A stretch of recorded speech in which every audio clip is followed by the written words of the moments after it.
I'm 10, your host, obviously. Hello and welcome, YouTube. I'm glad you're here today with me. In today's video, we're going to review a couple of the toys that I have from the Star Wars Toyline collection, namely two of the vehicles. I'm hoping to make a couple of more videos like this where I look at a couple of different vehicles at a time. So without further ado, let's delve into the video. As you can see here, I have the Y-Wing Scout Bomber that was introduced in 2015 by Hasbro. Let me just move Ted, my little new droid, and this one, Y5 or YX or something. They had originally released a variant of this in 2008 featuring a white color scheme with red color highlights. I believe it was one of the Clone Wars, the Clone Trooper vehicles, and then they re-released this one that normally has a Kanan Jarrus figurine to go with it.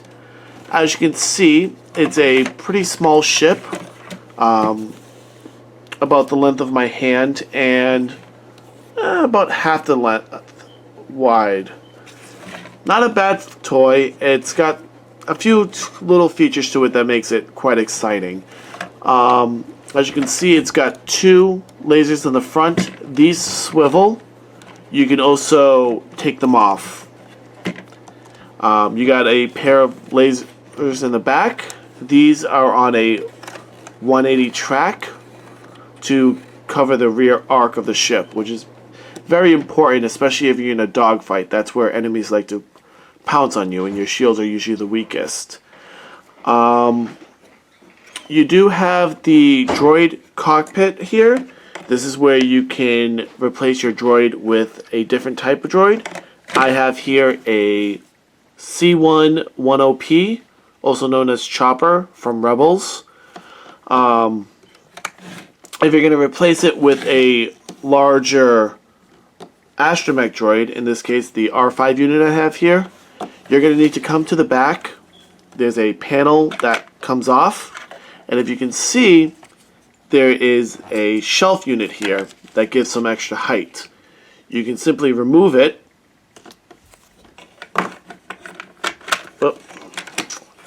Not drop it on the floor. Plug it back in and simply put your droid back in. And now you have a different astromech droid. There is another feature on this that I do like about it. As you can see here, there is a hole here that's similar to that one. You can indeed peg other weapons into it if you have others, such as this. It increases its firepower and gives it a little bit more varied play. It makes every single one of these unique if you want to.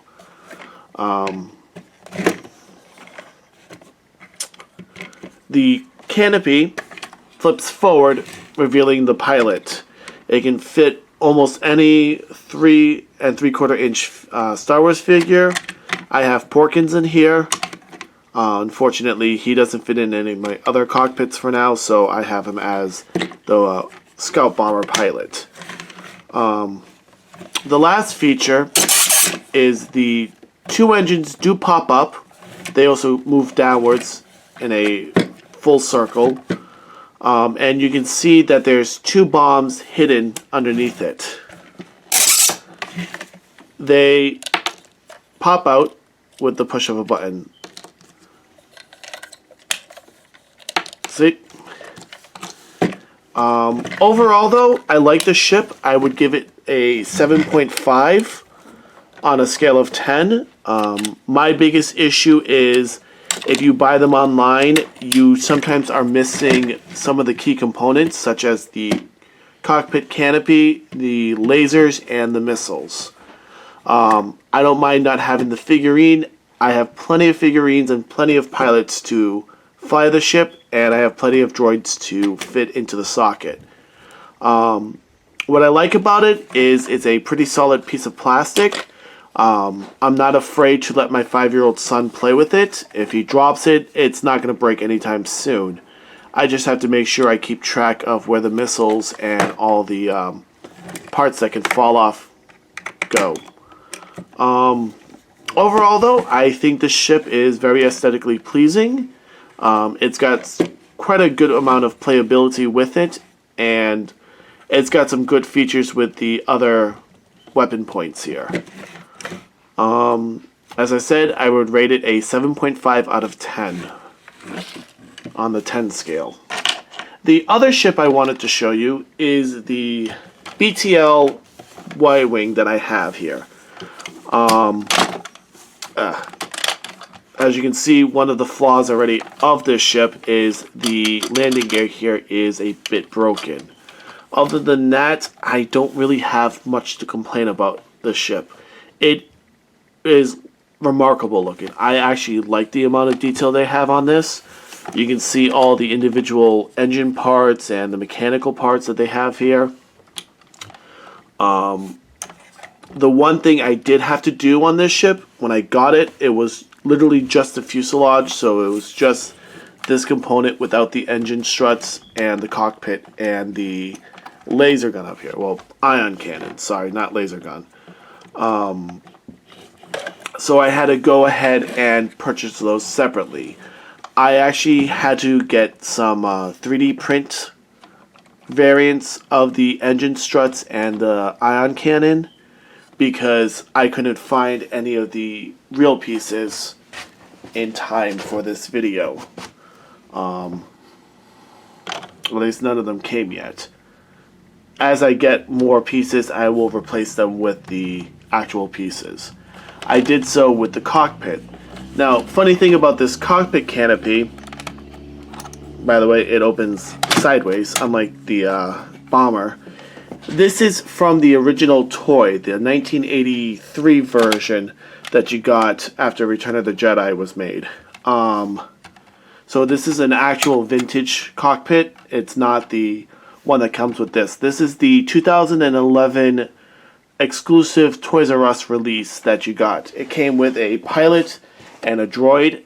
These are not the droids or the pilots that came with it, but it did have a cool feature that allowed you to put the targeting computer and pull it out. I don't know how well you can see that. There you go. See, that's the targeting computer. It's used to make sure your accuracy is super high and that you can blast a Death Star out of the way. I don't even know what that is right there. As you can see, it's a single pilot ship, and it's got one astromech droid in the back there as part of the crew. The droid is used for navigational checks as well as repairs on the ship. It also has a slight control over the ship itself, so if the pilot wants to sleep, the droid can pilot it a little bit. The Y-Wing itself is armed with a pair of lasers in the front, a dual ion cannon in the top, which has a 360 arc, and it has a bit of a pivot, so it can cover a pretty good arc around the ship. The ion cannons is used to bring down shielding and electronic components of the ship. So if you want to capture enemies, this is the weapon of choice. If you want to destroy enemies, that's the weapon of choice.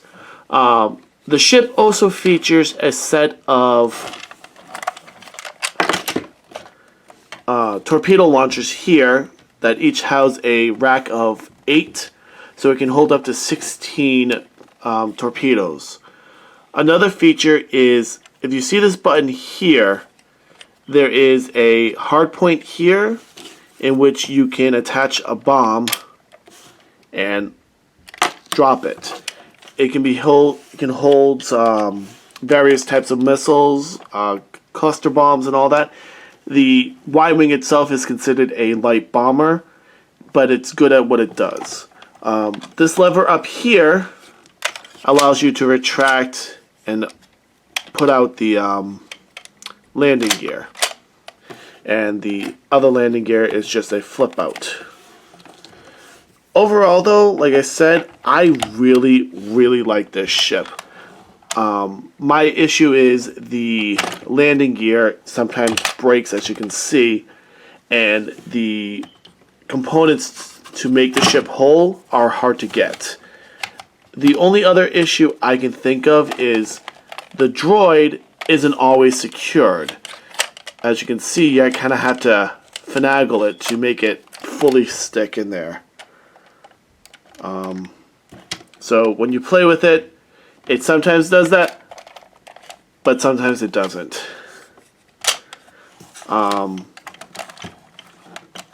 Overall though, I like the ship. I give it a 8 out of 10 on the 10 scale for everything. This is the one ship though I don't let my kids play with because of its fragileness and because, well, the 3D printed stuff aren't as strong as the original parts, so I just don't want them breaking it. You can slot in other droids. They don't always make sense, obviously, but it's still a cool feature. I believe it shares that feature with the original release, the 1983 release, and the 1999 release, that you can switch out the droids. I believe the Legacy X-Wing had a similar feature. I don't own one, so I can't tell you that, but I believe they had an X-Wing where you can actually swap out the droid, which is a feature I really like because the Power of the Force X-Wing, the 1995 version, has a stationary R2 that you can't change, but it does play a vital part of the ship itself. So overall, my Y-Wings, I like them both. They're fun, they look good, and I would say a Star Wars collection is not complete without at least the BTL here. If you can get your hands on either variant of the Scout Bomber, I would say go for it. If you have small kids and you want them they want to play with a Y-Wing, give them this one to play with. They're a little bit easier to acquire and they're less fragile. Save this one for the adults. Anyways, I hope you enjoyed the video, and I will try and release a second video featuring other Star Wars vehicles I have pretty soon.